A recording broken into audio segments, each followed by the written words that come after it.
Presiden Rusia Vladimir Putin pada Senin 18 Maret 2024 melontarkan peringatan keras terhadap NATO tentang potensi nyata dari Perang Dunia Ketiga. Peringatan ini disampaikan setelah ia menang telak dalam Pilpres Rusia dengan meraih lebih dari 87% suara.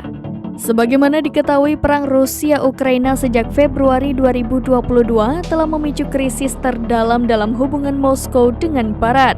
Putin sering memperingatkan resiko perang nuklir, namun tak merasa perlu menggunakannya di Ukraina.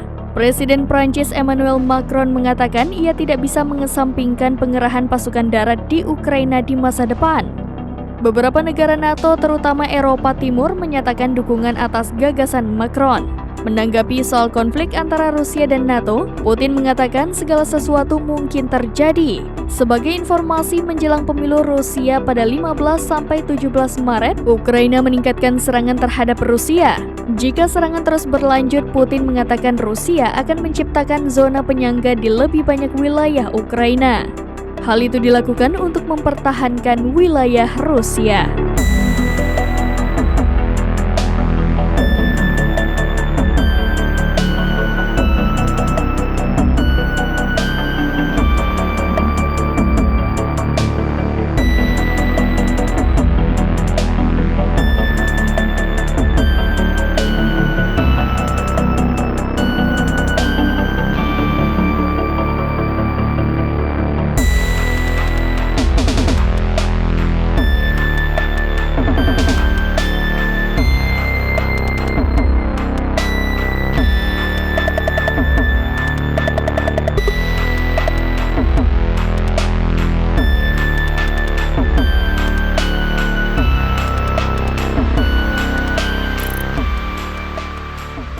Download Tribun X sekarang, menghadirkan lokal menjadi Indonesia.